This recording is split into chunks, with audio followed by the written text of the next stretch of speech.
Hey guys, my name is Ryan and welcome to Overwatch Central. You know what time it is, it's that time of year and I went over it earlier this week. This is where the skin reveals start to come out on Twitter. I will not delay. We have today's and yesterday's to show off because we didn't actually do a video on that yesterday. So first and foremost, let's go over Lucio as a furry. Lucio, I don't know what this is. I don't know what Blizzard's sort of plan is here, as we'll go over the Zarya one in a second, but what do you think of this skin? Because I quite like it, but I've already seen that some people don't. So I do want to hear what you think of this one in the comments below, as we get a better look at Arctic Fox Lucio.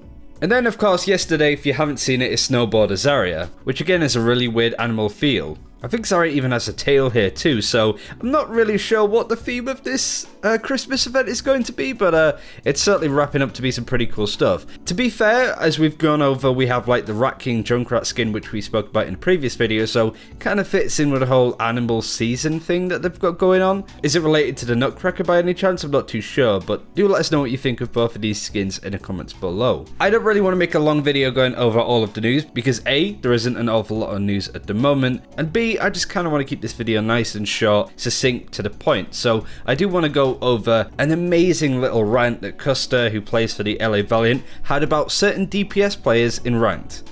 What sort of makes me confused about everyone who complains about so much about rank is like we have these DPS players that complain about ranked all the time and like one tricks and shit like that, but DPS players are essentially one tricks. If you're not willing to play like Zarya in goats and shit like that, then you're essentially a one trick and you're part of the problem.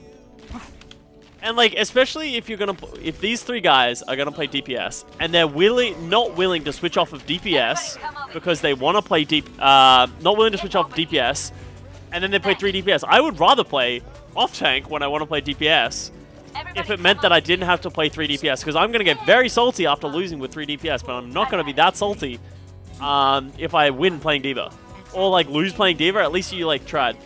It's like people shooting themselves in the foot, and they're like, wow, I shot myself in the foot, this life sucks. It's like, yeah, it's generally what happens when you shoot yourself in the foot.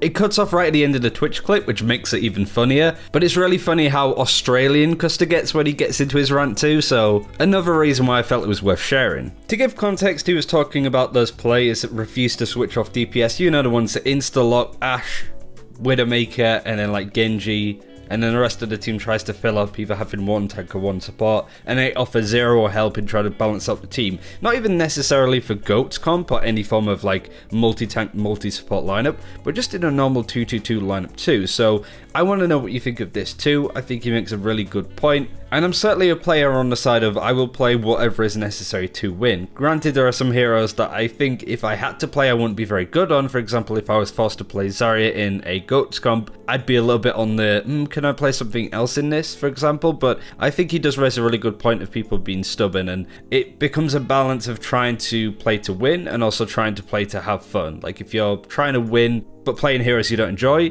it feels even worse when you lose. So I can certainly understand those that don't want to play tanks, for example. It's a very interesting topic that I feel the Custa's just tipped the surface on. So as I said, let me know what you think of this. And finally, I said I was going to keep it short, logo changes for the Overwatch League teams. Philadelphia Fusion, LA Valiant, speaking of which, and San Francisco Shock have all changed their colours slightly. The logo is still the same, but they've changed their overall colour scheme. Philadelphia Fusion has gone for a black and amber. LA Valiant is pretty much the same, but a bit of a deeper green. And San Francisco Shock's sort of getting rid of the white in their logo and going for more of a grey and orange, which kind of suits their jacket jersey thing they have going on. I really don't like the San Francisco Shock colours, but I know that it fits more what they're trying to do, so that's fair enough. But again, do you think that these logos are an improvement? I really like the LA Valiant one anyway, but I think that it's a nice subtle improvement. Philadelphia Fusion, I hope they have some black and amber going on as a whole city fan. And then also the San Francisco Shock one, as I just said,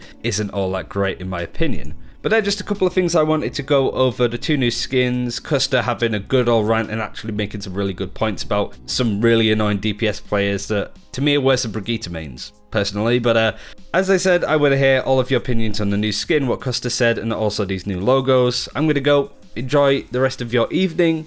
Take care. We'll see you then.